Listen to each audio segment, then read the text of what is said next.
Marcus Chen had always been good at reading people. It was what made him an excellent diplomat back on Earth. But reading the expressions of 6-foot-tall blue-skinned aliens with tentacles for hair was proving to be a whole different challenge. The Zephyrian captain, Vextal, clicked his mandibles in what Marcus had learned was their version of laughter. "The human thinks he can negotiate with us," Vextal said to his crew, his voice carrying the wet, gurgling quality that all Zephyrians had when they spoke Standard Galactic. How amusing. Marcus stood in the center of the alien vessel's detention bay, his hands bound behind his back with energy shackles that hummed with a low, threatening vibration. His diplomatic immunity meant nothing out here in the Outer Rim, millions of light years from any Earth colony or allied world. The Zephyrians had made that abundantly clear when they'd intercepted his transport ship 3 days ago. "I'm telling you, Captain, taking me prisoner violates 17 different interspecies treaties," Marcus said, keeping his voice calm and professional despite the circumstances. "The Galactic Council will—" "The Galactic Council?" Vextal's tentacles writhed with what Marcus was beginning to recognize as amusement. "Human, we are so far beyond council space that your precious treaties are just words floating in the void. Out here, we make our own rules." The other Zephyrians in the bay clicked their approval. There were 5 of them, all armed with plasma rifles that could turn a human into vapor in seconds. Their ship, the Void Reaper, was a Predator-class vessel designed for raiding and intimidation. Marcus had studied their specifications during his diplomatic training. He knew exactly how outgunned he was. "What do you want?" Marcus asked. "My ship's cargo wasn't valuable enough to justify this level of hostility. If it's ransom you're after—" "Ransom?" Vextal moved closer, his black eyes reflecting the harsh blue light of the detention bay. "Oh, human, you misunderstand entirely. We don't want your credits. We want entertainment." A chill ran down Marcus's spine. In his 3 years as a diplomatic attaché, he'd heard stories about what happened to humans who fell into the hands of Outer Rim raiders. Most of those stories didn't have happy endings. "You see," Vextal continued, gesturing toward a large view screen that dominated one wall of the bay.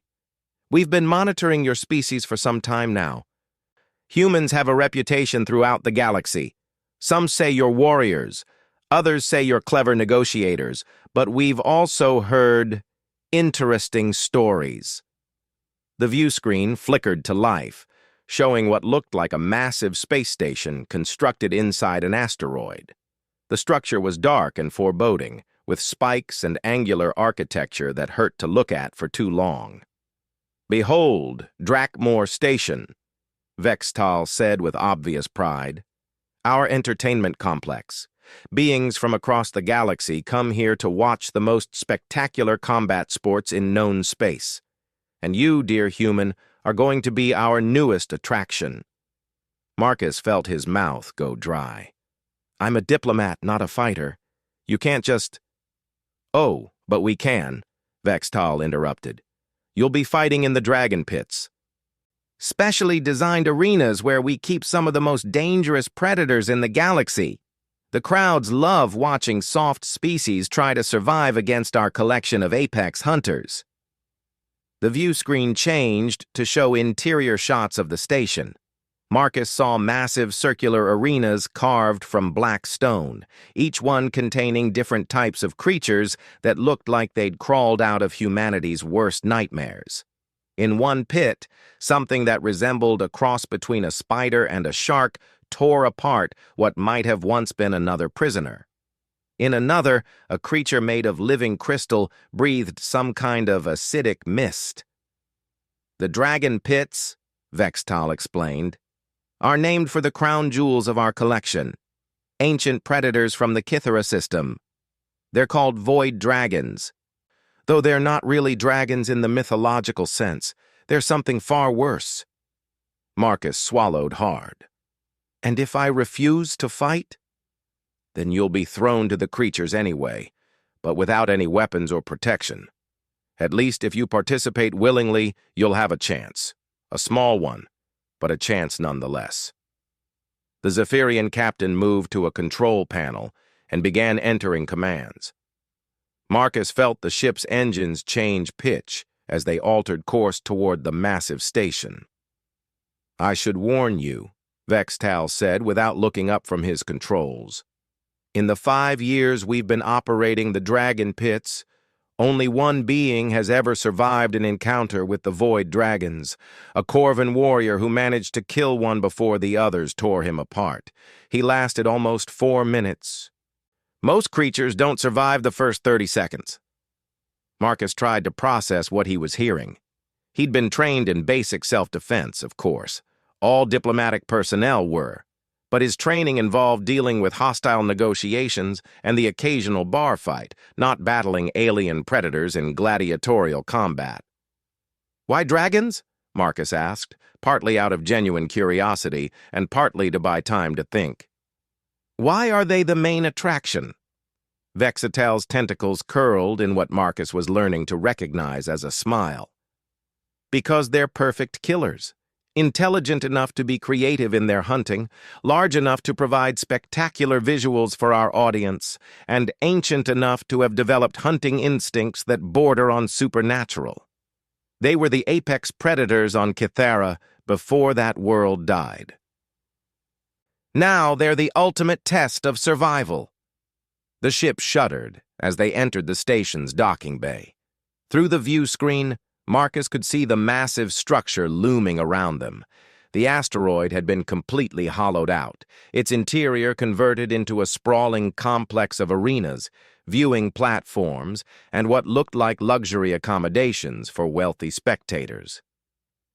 "How many people die here?" Marcus asked. "People?" Vextal seemed confused by the question. "Oh, you mean sentient beings. On average, about 3 per day. Though during festival season, that number can climb to 20 or more. The crowds love a good massacre." 2 more Zephyrians entered the detention bay, carrying additional restraints and what looked like gladiatorial armor. The armor was clearly designed for someone much larger than Marcus, and it bore scorch marks and tears that suggested its previous owner hadn't survived their encounter. "Strip and put this on," one of the newcomers ordered. "The next Dragon Pit show begins in 2 hours. You'll want to be ready." Marcus looked at the battered armor, then at the aliens surrounding him. Every diplomatic training scenario he'd ever studied seemed woefully inadequate for this situation. But as he began to remove his diplomatic jacket, his mind started working on the problem. Humans had a reputation in the galaxy. Vextal had said so himself. But what kind of reputation? Marcus tried to remember the xenopsychology reports he'd studied.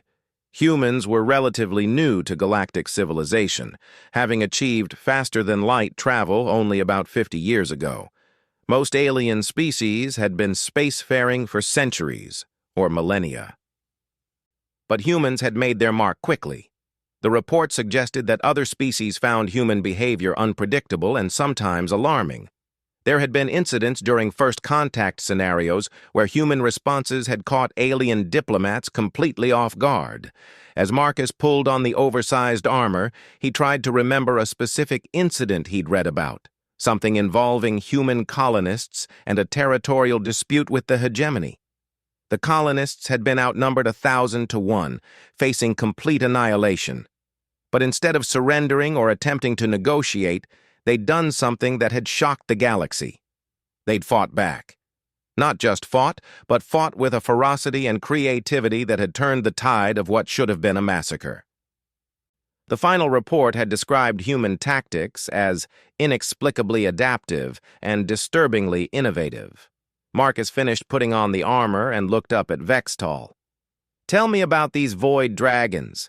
If I'm going to die fighting them, I'd like to know what I'm facing." Vextal's expression shifted slightly. "You seem remarkably calm for someone facing certain death." "I've found that panic rarely improves a situation," Marcus replied. "Information, on the other hand, is always useful." "Interesting." Vextal moved closer, studying Marcus with new attention. "Very well. The void dragons are approximately 4 meters long, with a wingspan of nearly 8 meters. They have crystalline scales that can deflect most energy weapons, and their claws can cut through reinforced steel. They breathe a corrosive gas that will dissolve organic tissue in seconds. Marcus nodded, filing away the information. How intelligent are they? Pack hunters. They coordinate their attacks and use simple tactics, but they're still animals, driven primarily by predatory instinct. How many will I face? 3. Vextal's tentacles curled with anticipation. It's traditional for the Dragon Pit finale. The ship finished docking, and Marcus heard the hiss of the airlock engaging. Through the deck plating, he could feel the vibrations of thousands of alien beings moving through the station's corridors. The crowd was gathering for the show. One more question, Marcus said, as the Zephyrians began to escort him toward the exit. Has anyone ever tried talking to the dragons? Vextal stopped walking. Talking to them? Communication. Have any of the previous fighters attempted to establish contact rather than immediately engaging in combat? The Zephyrian captain's tentacles went very still. Why would anyone try to communicate with a predator? Marcus shrugged as best he could in the oversized armor. Just curious about the approach previous fighters have taken. But as they left the ship and entered the station proper, Marcus was already formulating a plan. It was insane, possibly suicidal, and based on nothing more than a few half-remembered xenopsychology reports and his own desperate hope. But it was the only chance he had. The corridors of Drakmore Station were filled with beings from across the galaxy, all heading toward the main arena complex. Marcus saw species he recognized from his diplomatic training, and many he didn't. The crowd was boisterous, excited for the coming spectacle. As they walked, Marcus caught fragments of conversation in various languages. Most of it seemed to be betting on how long he would last. The consensus appeared to be somewhere between 30 seconds and 2 minutes, with the optimists putting their money on the longer estimate. They passed through security checkpoints manned by armed guards of various species, all of whom eyed Marcus with the casual interest of someone looking at livestock. The institutional brutality of the place was overwhelming, but Marcus forced himself to stay focused on the problem at hand. The Dragon Pit arena was exactly as impressive and terrifying as Marcus had expected. Carved from black stone and surrounded by tiered seating that could accommodate thousands of spectators, it looked like something from ancient Rome. If ancient Rome had been designed by aliens with a taste for intimidating architecture. The pit itself was circular, about 50 meters in diameter, with walls too high and smooth to climb. The floor was covered with what looked like sand, though Marcus suspected it was there primarily to absorb blood. Around the arena's perimeter, he could see the openings of several tunnels, presumably where the dragons would emerge. Magnificent, isn't it? Vextal gestured toward the arena with obvious pride.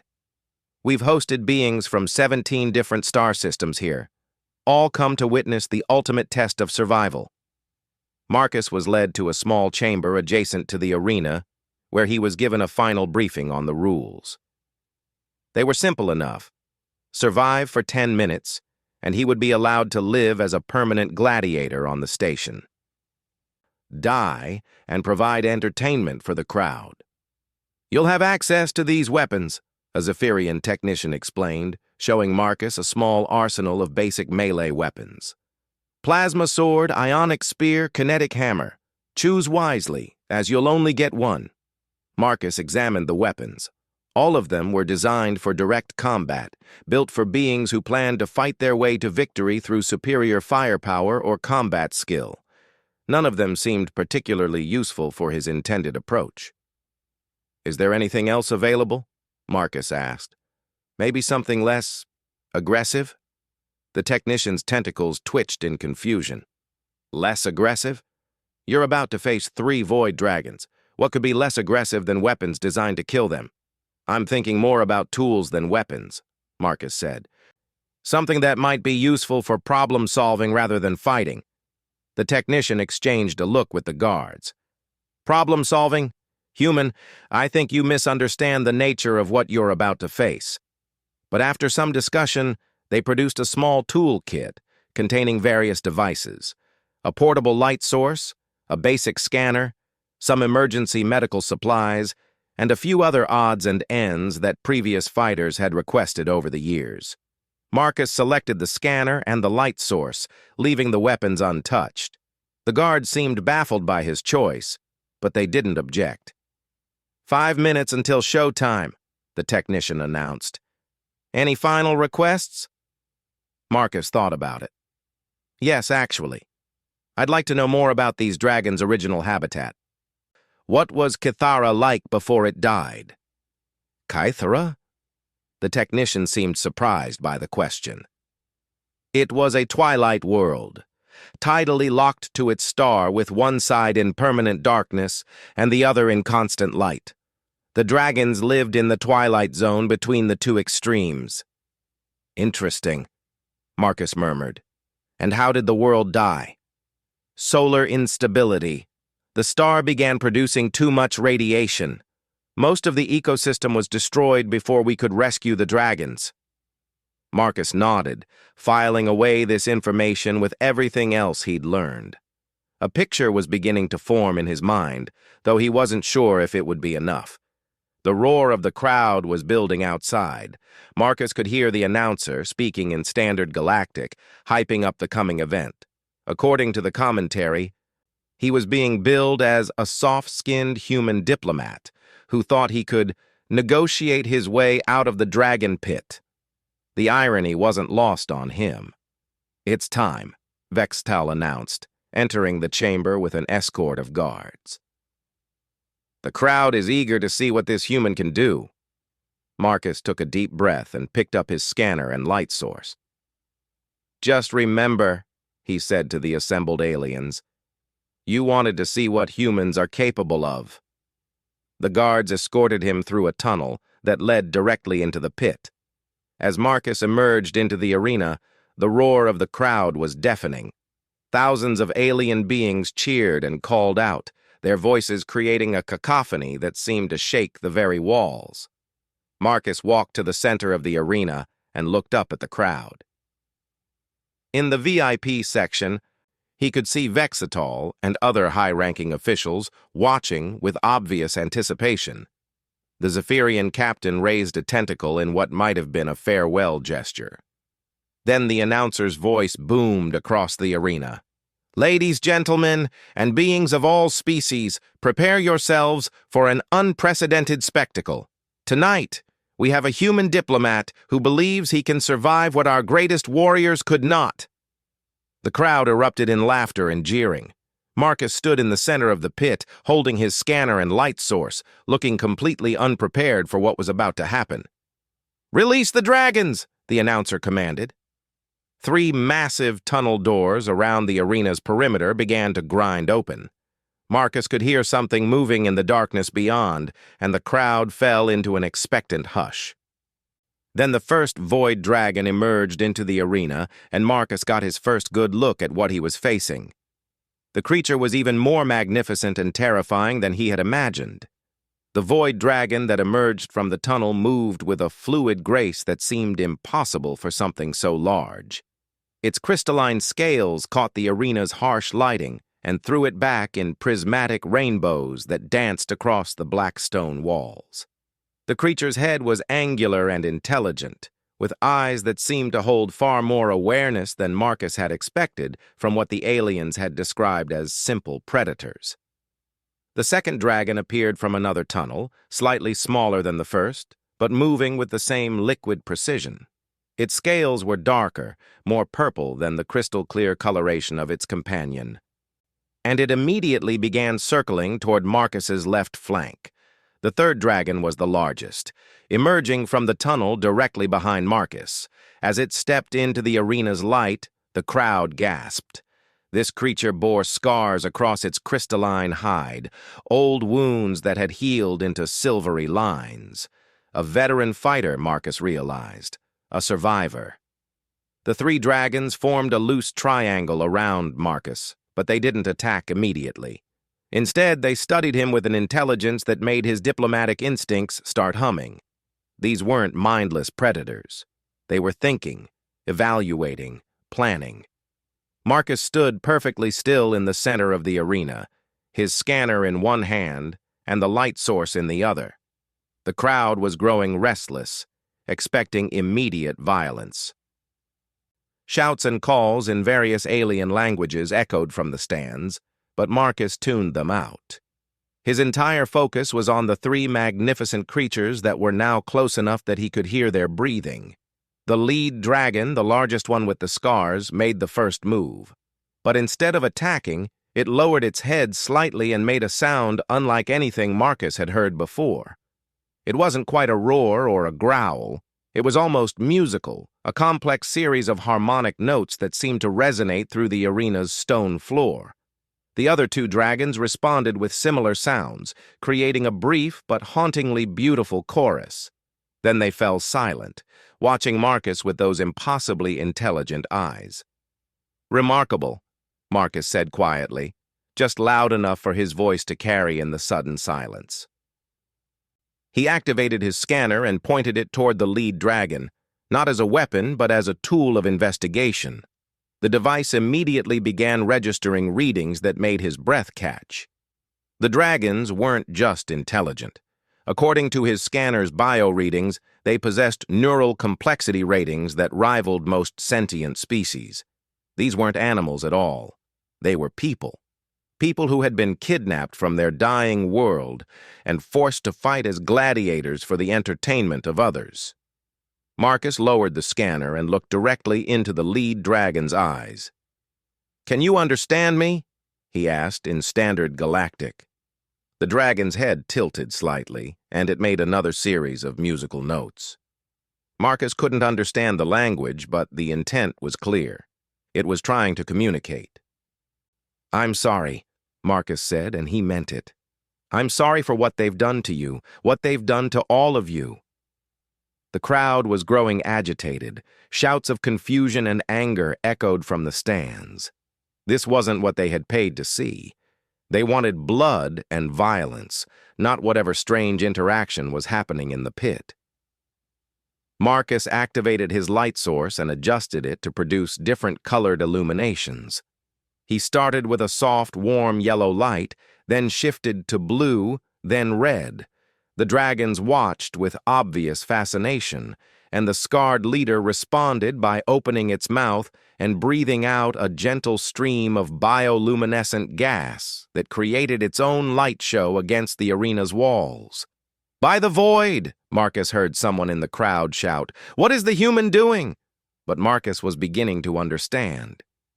These creatures had been taken from a twilight world, a place of subtle light and shadow. They were used to communicating through bioluminescence and complex sonic patterns. The brutal arena lighting and constant noise of the crowds had probably been as much torture as the forced combat. Marcus dimmed his light source and sat down cross-legged on the arena floor. It was a gesture of vulnerability, one that any predator would recognize as either submission or trust. The three dragons moved closer, forming a tighter circle around him, but their body language remained curious rather than aggressive. The lead dragon lowered its massive head until it was only a few feet from Marcus. Up close, he could see that its crystalline scales weren't just armor, but complex organs that could shift color and opacity. The creature was trying to show him something, patterns of light that flowed across its body in waves. Marcus tried to mirror the pattern with his light source, approximating the sequence as best he could. The dragon's response was immediate and unmistakable. It made a sound that could only be described as delighted, a musical trill that was picked up and echoed by its companions. The crowd was in an uproar now. Marcus could hear Vexatal's voice shouting orders over the general chaos, but he couldn't make out the specific words. The arena's systems were probably designed for one specific scenario: combat between predators and prey. No one had planned for what to do if the human and the dragons decided to have a conversation instead. "What are your names?" Marcus asked. though he knew they probably wouldn't understand the words. But he tried to convey the meaning through gesture and tone, pointing to himself and saying, "Marcus," repeatedly. The lead dragon seemed to grasp the concept. It touched its chest with one massive claw and made a complex sound that Marcus's human vocal cords could never hope to reproduce. But the scanner had recorded the audio pattern, and Marcus played it back through the device's speakers. The dragon's reaction was extraordinary. Its entire body lit up with cascading patterns of bioluminescence, and it made sounds that Marcus was certain were expressions of joy. The other two dragons pressed closer, adding their own light displays to create a symphony of color that transformed the dark arena into something magical. Marcus tried to stand, but the scarred dragon gently placed one enormous claw on his shoulder, holding him in place. Not aggressively, but protectively. The creature was shielding him from the view of the crowd while continuing to communicate through its complex display of lights and sounds. "I understand," Marcus said softly. "You don't want to fight either. You just want to go home." The dragon's response confirmed his suspicion. The patterns of light that flowed across its scales showed images that Marcus's scanner was able to translate through its xenolinguistic protocols. Memories of a world caught between light and shadow, of crystal caves that sang with harmonious voices, of a civilization that had flourished until their sun began to die. The crowd's agitation was reaching dangerous levels. Marcus could hear the sound of energy weapons charging and the heavy footsteps of security forces moving into position. Whatever was happening in the arena, it wasn't entertaining enough for the paying customers. "Listen to me," Marcus said urgently to the three dragons. "They're going to try to force us to fight. They have weapons that can hurt you, and they'll use them if this performance doesn't satisfy the crowd." The dragons seemed to understand the danger. The scarred leader made a series of rapid sounds to its companions, and they began to spread out again, but not in an attack formation. They were positioning themselves to protect Marcus from whatever was coming. A voice boomed across the arena. "Technical difficulties are being resolved. The show will continue momentarily." Marcus recognized Vextal's voice, though it sounded strained and angry. Marcus stood up slowly, keeping his hands visible and his movements non-threatening. "We need to give them some kind of show," he told the dragons. "Something that looks like combat but isn't actually violence." The lead dragon tilted its head again, and Marcus was amazed to see what looked like understanding in its expression. These creatures weren't just intelligent. They were sophisticated enough to grasp complex concepts like deception and performance. The dragon moved away from Marcus and reared up on its hind legs, spreading its wings wide in a display that drew gasps from the crowd. But instead of attacking, it began a complex aerial dance, swooping and diving around the arena while its companions provided a musical accompaniment with their harmonic calls. Marcus played his part, running and dodging as if he were trying to escape, using his light source to create dramatic illumination effects that made the dragon's movements even more spectacular. To the crowd, it probably looked like an intense battle between human cunning and draconic power. But Marcus could see the careful choreography in the dragon's movements. They were never actually trying to harm him. Instead, they were creating an elaborate performance piece that satisfied the audience's need for spectacle while avoiding any actual violence. The scarred dragon swooped low over Marcus's head, and he dropped to the ground as if barely avoiding its claws. The crowd cheered. Another dragon breathed its bioluminescent gas in Marcus's direction, and he stumbled backward as if overcome by toxic fumes. More cheers. For several minutes, the performance continued. Marcus and the three dragons created an elaborate dance of mock combat that had the crowd on the edge of their seats. The humans appeared to be losing ground, driven back by the superior size and power of his opponents, but he kept finding clever ways to avoid their attacks. Then the lead dragon made a sound that Marcus had learned meant danger. Looking up toward the VIP section, Marcus saw Vextal speaking into a communicator, his tentacles writhing with obvious agitation. The Zephyrian captain was not satisfied with the performance. He wanted real violence. The arena's lighting suddenly shifted to a harsh red spectrum, and new sounds began echoing from hidden speakers around the pit. According to Marcus's scanner, the sounds were subsonic frequencies designed to trigger aggressive responses in most predatory species. The dragons immediately reacted, their peaceful demeanor shifting to one of agitation and distress. "They're trying to force you to attack," Marcus called out, but the dragons were already struggling against the artificial stimulus. Their harmonious calls became discordant, and their graceful movements turned jerky and unpredictable. One of the smaller dragons snapped at Marcus, its control slipping under the influence of the sonic manipulation. Marcus barely managed to dodge the creature's jaws, and he could see the distress in its eyes. It didn't want to hurt him, but the subsonic triggers were overriding its conscious will. Marcus made a desperate decision. He activated his scanner's emergency medical protocols and directed it toward the arena's speaker system. The device wasn't designed for electronic warfare, but its medical functions included the ability to generate counter-frequencies for treating sonic-based injuries. The scanner began broadcasting a complex series of tones designed to neutralize the subsonic manipulation. The effect was immediate. The dragons stopped their aggressive behavior and looked around in confusion, as if waking from a bad dream. But the relief was short-lived. Security forces were already entering the arena through previously hidden doors, armed with heavy energy weapons and wearing protective gear. Vexatal's voice boomed across the arena. "Enough of this mockery! If the human won't fight properly, we'll provide additional motivation." The lead dragon positioned itself between Marcus and the advancing guards, its scales shifting to a defensive configuration. The other two dragons flanked Marcus, creating a protective triangle around him. "Don't," Marcus said urgently. "If you fight them, they'll justify killing all of us."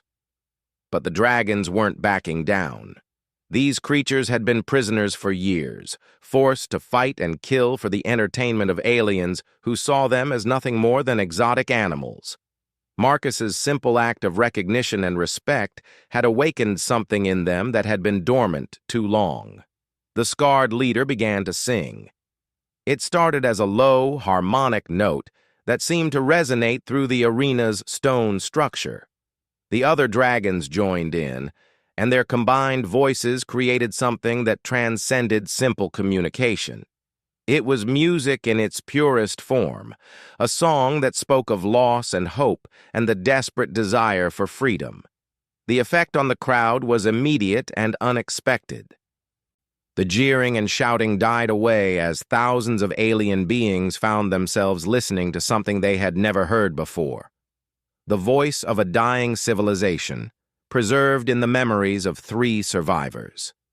The guards stopped their advance, lowering their weapons as the music washed over them. Even through the protective barriers of the VIP section, Marcus could see aliens throughout the crowd, standing in stunned silence, many of them visibly moved by what they were hearing. The song continued for several minutes, telling the story of Kithara and its people through harmonies that needed no translation. Marcus found tears running down his face as he listened to the tale of a world caught between light and shadow, where crystal beings had built a civilization based on music and beauty, only to watch it all burn when their sun began to die. When the song finally ended, the arena was completely silent. No one moved. No one spoke. The dragons stood quietly around Marcus, their scales shimmering with soft, peaceful colors that created gentle patterns of light in the suddenly dim arena. Then someone in the crowd began to applaud. Others joined in, and within moments the entire arena was erupting in appreciation for what they had just witnessed. But this wasn't the bloodthirsty cheering of before. This was something deeper, more respectful. A voice cut through the applause, amplified by the arena's communication system. It wasn't Vextal speaking this time, but someone else entirely. "I am Ambassador Kethvar of the Galactic Council," the voice announced. "This facility is now under Council authority for investigation of violations of sentient rights accords." The arena's entrances suddenly filled with Council security forces, their distinctive blue armor marking them as peacekeeping troops rather than raiders or pirates. Vextal and his associates were already being escorted from the VIP section in restraints. Marcus looked around in confusion. He'd been so focused on the immediate situation that he hadn't even considered the possibility of rescue. But as the Council forces secured the arena, he realized that his disappearance must have triggered a massive search and rescue operation. The lead dragon moved closer to Marcus and gently touched his shoulder with one massive claw. When Marcus looked up into its ancient eyes, he saw something that made his heart skip. Hope. "Ambassador Chen," one of the Council agents called out as they entered the arena. "We're here to escort you to safety." "Wait," Marcus said, not moving from his position beside the dragons. "What about them?" The agent looked confused. "Sir?" "The dragons. What happens to them now?" The agent consulted a data pad. "According to our preliminary investigation, these creatures were kidnapped from their native world in violation of 17 different preservation treaties. They'll be returned to Council custody for rehabilitation and eventual relocation to a suitable environment." Marcus felt a surge of relief, but the lead dragon made a sound that he had learned indicated disagreement. When Marcus looked at the creature questioningly, it began displaying another series of light patterns across its scales. The meaning became clear through Marcus's scanner translation protocols. The dragons didn't want to be relocated to some artificial habitat created by well-meaning Council bureaucrats. They wanted to go home. "Their world is dead," Marcus explained to the Council agent, "but they want to return to Kythera anyway." "That's impossible," the agent replied. "The radiation levels would be fatal to most forms of life." But Marcus was already thinking like a diplomat again. "What if we could find a way to make it possible? These beings have technologies we haven't even begun to understand. Maybe they know something about radiation tolerance that we don't." The agent looked skeptical, but he made notes on his datapad. "I'll include your recommendations in the report." As the Council forces began the process of securing the station and processing the various prisoners and victims, Marcus remained in the arena with the three dragons. They continued to communicate through their light displays and musical calls, and Marcus found himself learning more about their language with each exchange. "We're going to get you home," he promised them. "Somehow." The scarred leader's response was a gentle song that Marcus's scanner translated as gratitude. But underneath the melody, he could hear something else, a recognition that Marcus had given them something more valuable than freedom. He had given them back their dignity. The three dragons had spent years being forced to behave like animals for the entertainment of others, but in a single afternoon, a human diplomat had seen them for what they truly were, people with their own culture, their own hopes, and their own dreams. As the Council forces finally escorted Marcus from the arena, he looked back one last time at the three dragons. They were standing together in the center of the pit, their scales creating patterns of light that painted the dark stone walls with images of a world between light and shadow, a place where music was the highest form of art and beauty could be found in the spaces between extremes. Marcus had come to the arena expecting to die. Instead, he had discovered something that would change the way the galaxy viewed both humans and the creatures they shared the universe with. The dragons hadn't bowed to him because he was superior to them. They had recognized him as an equal. 6 months after the incident at Drakmore Station, Marcus Chen stood on the observation deck of the research vessel New Horizon, watching as the massive terraforming arrays moved into position around the dead world of Kythera. The project had taken everything the Galactic Council could throw at it. The best scientists from a dozen species, experimental technology that existed only in theoretical papers, and a budget that had caused 3 different committees to have nervous breakdowns.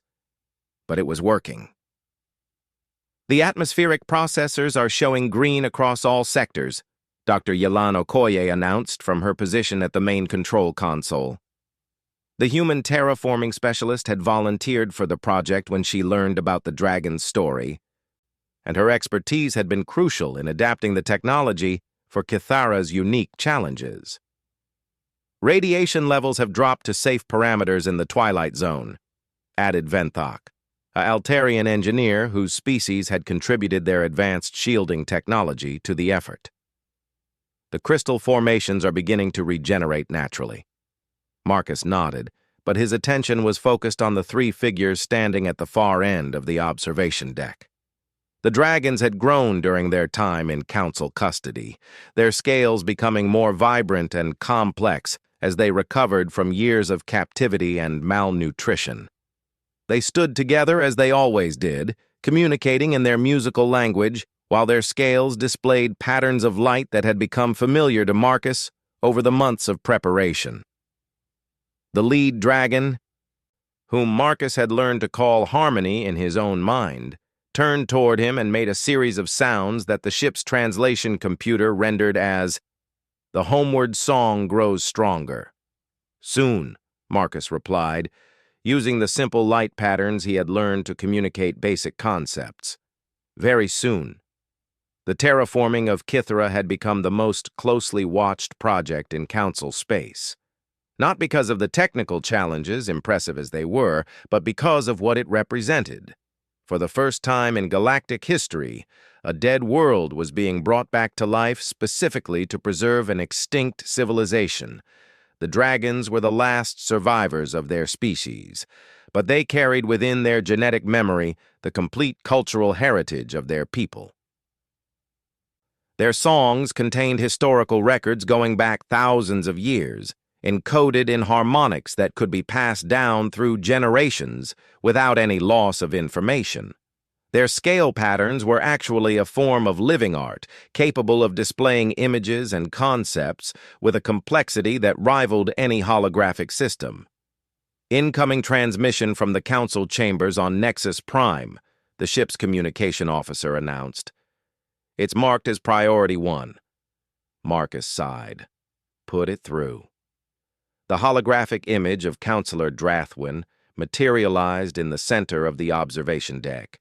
The tall, gray-skinned Valorian looked as stern and bureaucratic as always, but Marcus had learned to read the subtle signs of emotion in his species. The counselor was excited about something. "Ambassador Chen," Drathwin began, "I have news that will interest you greatly. The investigation into the illegal gladiatorial operations has uncovered evidence of similar facilities throughout the Outer Rim. We've identified at least 12 other locations where sentient beings were being held and forced to fight for entertainment." Marcus felt a chill run down his spine.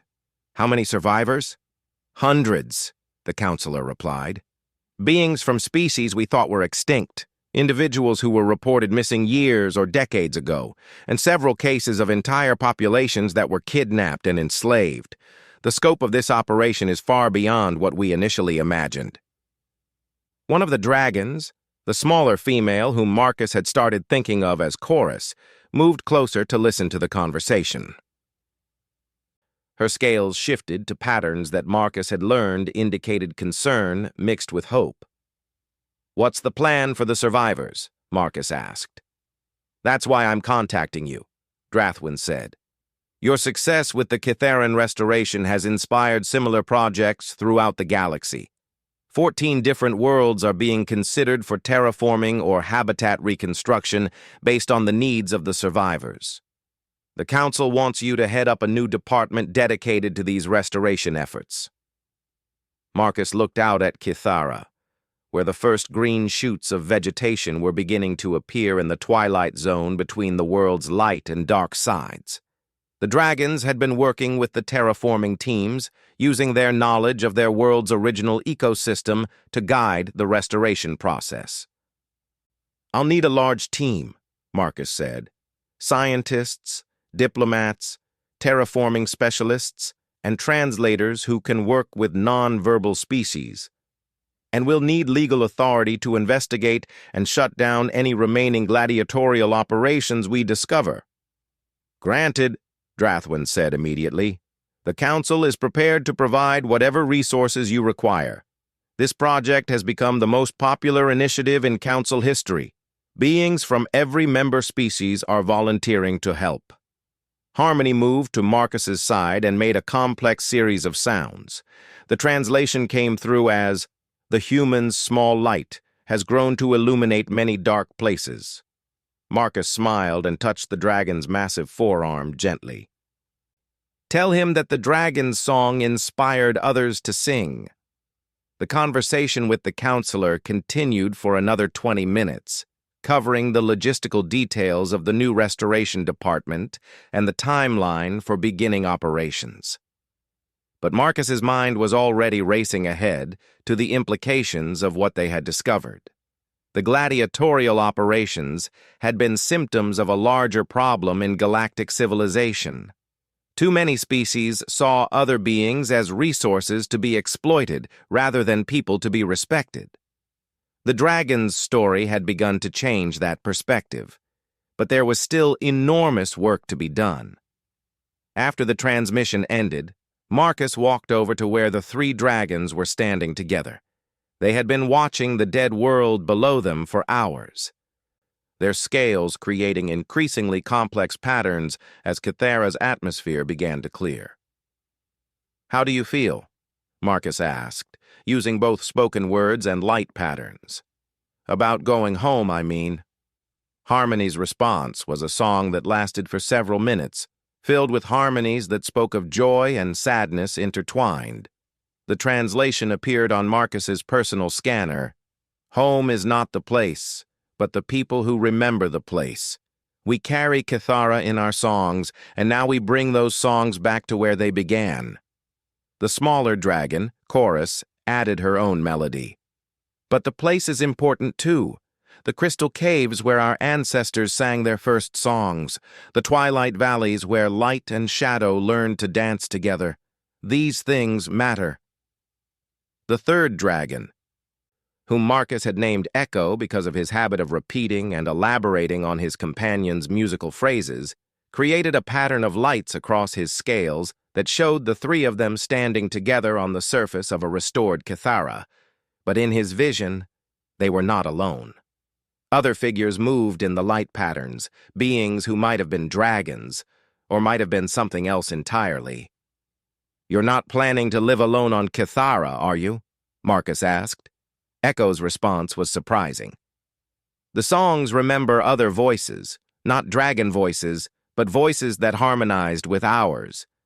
When Kythera died, some of our friend species were saved by the same ships that rescued us, but they were taken to different places." Marcus felt his diplomatic instincts start humming again. "You're talking about other survivors? From other species that lived on Kythera?" "The crystal singers who carved the resonance chambers," Harmony confirmed.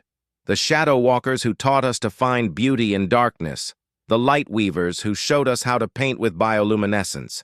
They may still live, scattered among the stars as we were scattered." "We need to find them," Marcus said immediately. "If there are other Kytheran survivors out there, they should be part of the restoration." Dr. Okoye looked up from her control console.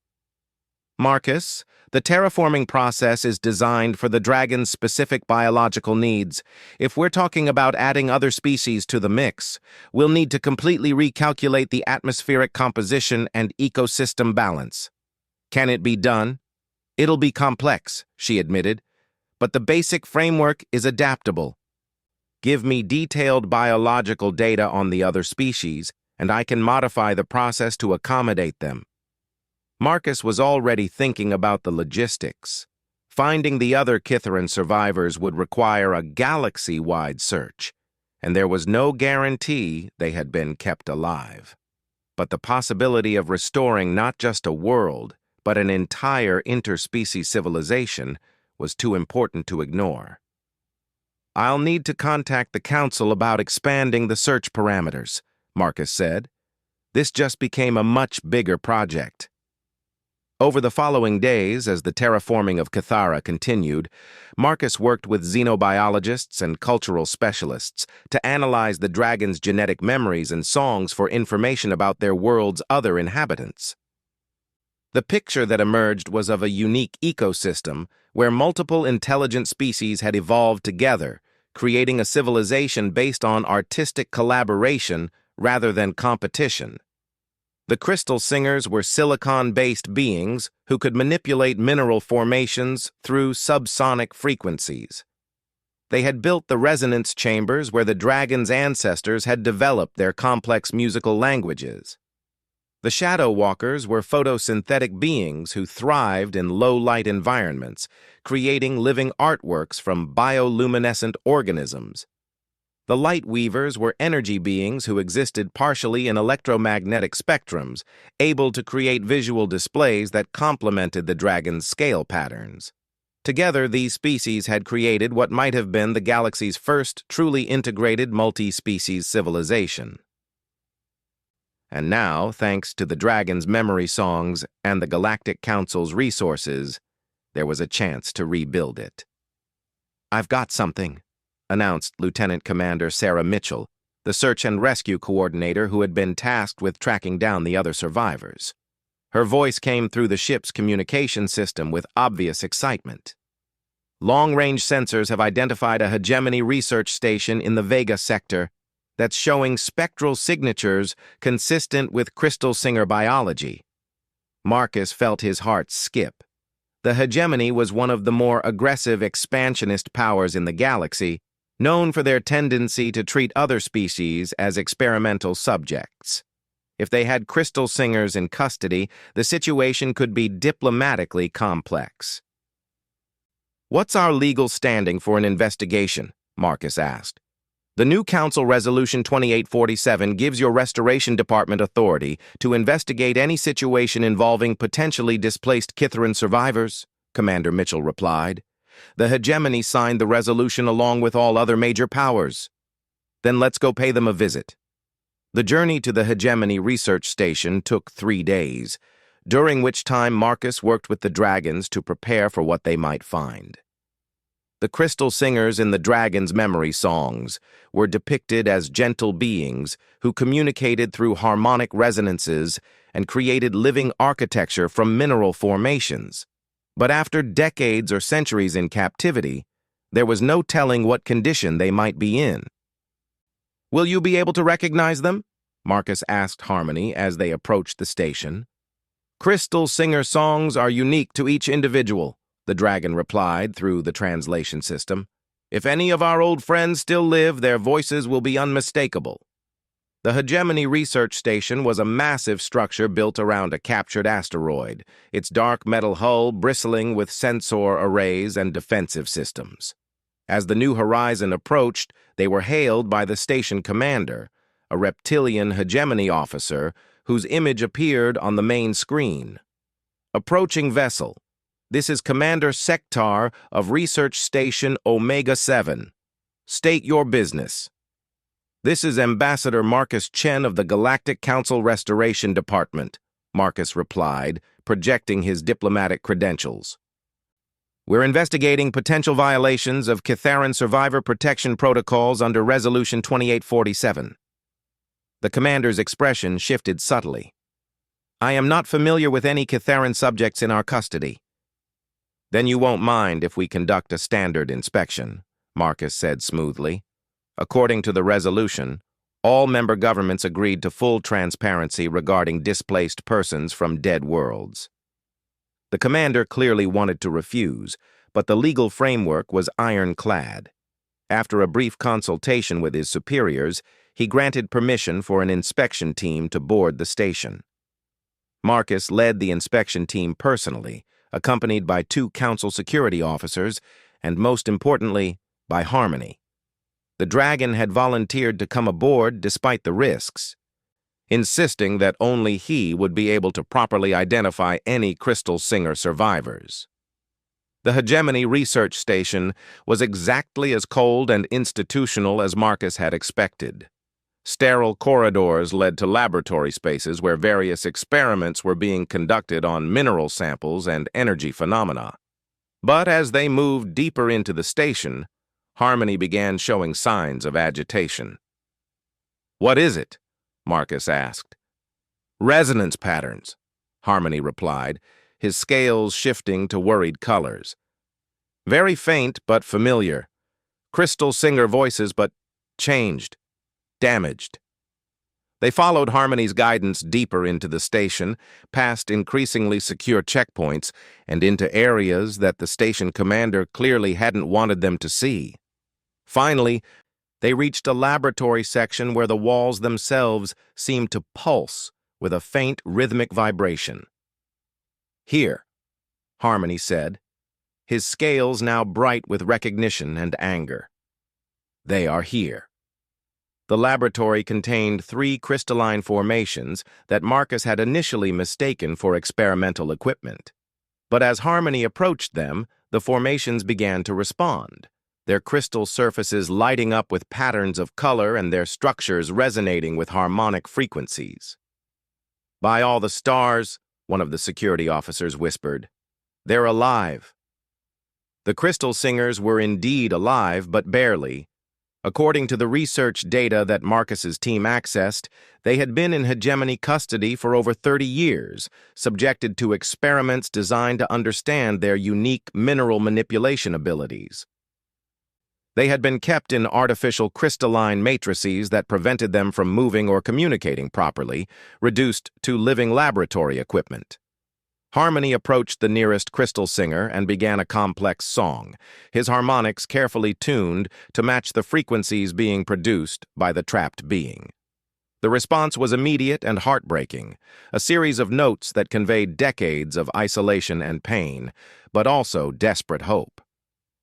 "We need to get them out of these matrices," Marcus said to the Hegemony researchers who had reluctantly joined the inspection. "Now." "Impossible," the lead researcher protested. "The extraction process is extremely delicate. If done incorrectly, it could damage their crystal matrix integrity." "Then you'd better do it correctly," Marcus replied, his diplomatic training allowing him to project authority without raising his voice. "Because if these beings are harmed during the extraction process, the Hegemony will be facing war crimes charges under the Galactic Preservation Accords." It took 6 hours to safely extract the 3 Crystal Singers from their artificial prisons. As each one was freed, their crystalline bodies began to resume more natural configurations, and their harmonic communications grew stronger and clearer. Harmony served as translator, converting their songs into patterns that the ship's translation computer could process. The Crystal Singers' stories were similar to the dragons. Kidnapped from rescue ships during the evacuation of Kythera, sold to researchers interested in their unique abilities, and held in captivity for decades. But unlike the dragons, who had maintained their cultural identity through their memory songs, the Crystal Singers had been prevented from proper communication for so long that much of their cultural knowledge had been damaged. "Can it be recovered?" Marcus asked Harmony as they transported the Crystal Singers back to the New Horizon. "Crystal Singer memory is stored in harmonic resonances within their body structure," Harmony explained. "The artificial matrices disrupted these patterns, but they may be able to be restored through proper sonic therapy. We will sing with them, help them remember their songs." The return journey to Kythera became an intensive rehabilitation mission. The dragons worked around the clock with the Crystal Singers, using their musical abilities to help repair the damaged harmonic patterns that contained their companions' memories and cultural knowledge. It was painstaking work, requiring precise frequencies and careful timing, but gradually, the Crystal Singers began to recover their voices and their identities. By the time they reached Kythera, the Crystal Singers were well enough to participate in the final stages of the terraforming process. Their ability to manipulate mineral formations proved invaluable in creating the specialized crystal caves that both species needed for their artistic and cultural practices. "It's beautiful," Dr. Okoye breathed as they watched the crystal singers work. The beings moved through the restored caverns like living sculptures, their touch causing crystal formations to grow and reshape into complex architectural patterns that seemed to sing with their own inner harmonics.